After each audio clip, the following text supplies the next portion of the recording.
Bien, vamos a corregir, a hacer un par de cuestiones. En este caso, la que hemos nombrado con el número 46. Nos dicen que vamos a enunciar la ley de Ampère. La ley de Ampère nos dice que la circulación del campo magnético a lo largo de una línea cerrada es igual a la permeabilidad magnética, que es una constante, por la suma de las intensidades que atraviesan el área limitada por esa línea cerrada. Bueno, matemáticamente tiene esta expresión, ¿vale? Dice que la integral cerrada del campo por el diferencial de L es igual a esa constante que decíamos, a mu, por el sumatorio de las intensidades que hayan o que atraviesen ese área limitada. Aquí tenemos el dibujo, vemos una intensidad que recorre un hilo conductor y eso va a generar un campo. Si nosotros aquí vemos esta trayectoria de integración, como dice aquí, esta línea, ¿vale?, que sería una circunferencia, nosotros podríamos expresar esto como, bueno, nos dice que lo hagamos para un conductor rectilíneo, pues se puede hacer para varias agrupaciones de corrientes.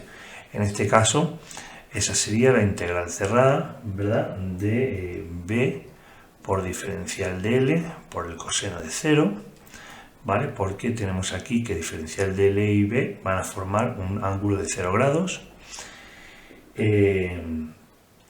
Y esto quedaría como este coseno de 0 sería 1, el campo sería constante a una determinada distancia R, ¿vale? Entonces nos quedaría B por la integral cerrada de diferencial de L y eso quedaría como B.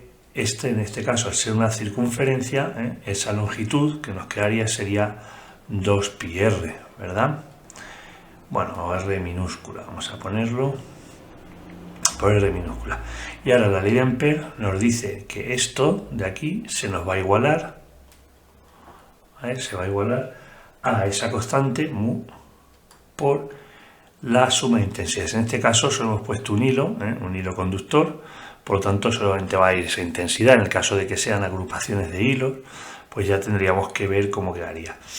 De esta manera nosotros, si despejamos de aquí el campo, podemos calcularlo como mu por i partido de 2 por pi por r. Este sería el caso, ¿vale?, en el que podremos calcular a una cierta distancia r el campo que se genera por una intensidad de corriente que atraviesa un hilo conductor, ¿vale?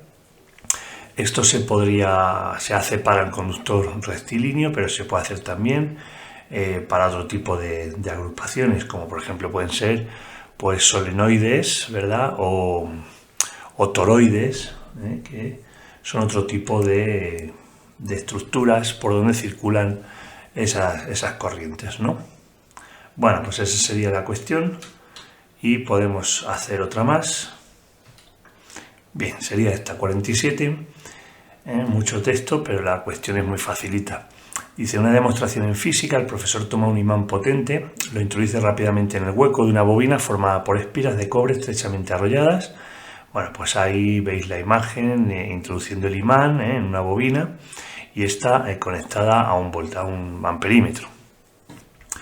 Dice que la bobina se encuentra conectada al amperímetro, como indica en el esquema.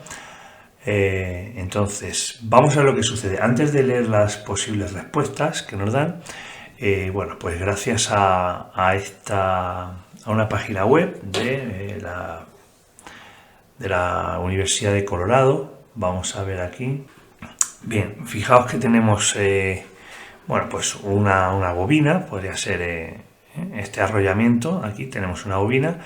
Bueno, aquí en este caso lo tienen conectado a una bombilla. Nosotros vamos a poner un voltímetro para ver lo que ocurre y vamos a ver qué pasa. Voy acercando el imán y vamos a ver el voltaje que se produce. Al ir acercando el imán se produce un voltaje, en este caso negativo. Dejo el imán ahí quieto durante un tiempo, no hay voltaje y ahora lo voy a retirar. Fijaos que ahora el voltaje se me ha producido, es positivo al retirarlo, ¿verdad? Bueno, voy a hacer lo mismo, pero mostrando las líneas de campo. Fijaos en este caso, según nos vamos acercando, las líneas de campo que atraviesan la espira, pues van a ser, o sea, la espira del solenoide, van a aumentar. Entonces, se induce una corriente en contra. En este caso, cuando nosotros nos retiramos o retiramos el imán, fijaos que se induce una corriente en el sentido contrario, ¿vale? Podemos, con esta aplicación, podemos incluso voltear el imán, ¿vale? Y ahora ver cómo, si nos acercamos a través de la cara sur, del polo sur del imán, el voltaje inducido es justamente el contrario que teníamos antes. Al retirarnos, pues ocurre justamente lo contrario, ¿vale? Bueno, eso es lo que ocurre en esta experiencia de laboratorio virtual. Entonces, vamos a ver de las opciones que nos dan cuál sería la correcta. Dice en el primer caso que la aguja del amperímetro no se mueve en ningún momento porque no hay ninguna fuente de corriente en la bobina. Bueno, pues hemos visto que no, que sí que se mueve, ¿verdad? Vamos a la C, dice que la aguja del amperímetro se mueve indicando el paso de corriente mientras el imán se está acercando, y cuando el imán se queda inmóvil, dentro del hueco el amperímetro marca el máximo de corriente, porque el campo magnético cuando el imán está dentro de la bobina es máximo posible. Pues tampoco, ¿verdad? Veíamos que era cero. ¿Por qué? Porque esa corriente inducida depende de la variación del flujo con respecto al tiempo. Si el imán está inmóvil dentro de la bobina, ¿vale? El imán está inmóvil dentro de la bobina, aunque haya un campo corriente atravesando la bobina, no hay una variación de ese flujo, no hay una variación. Entonces, al no haber variación, no hay corriente inducida.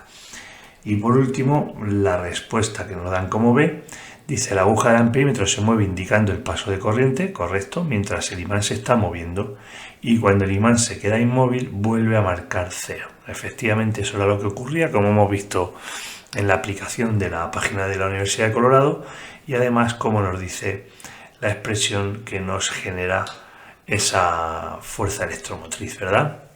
Bueno, pues esa sería la cuestioncilla. Nada más, venga, un saludo, hasta luego.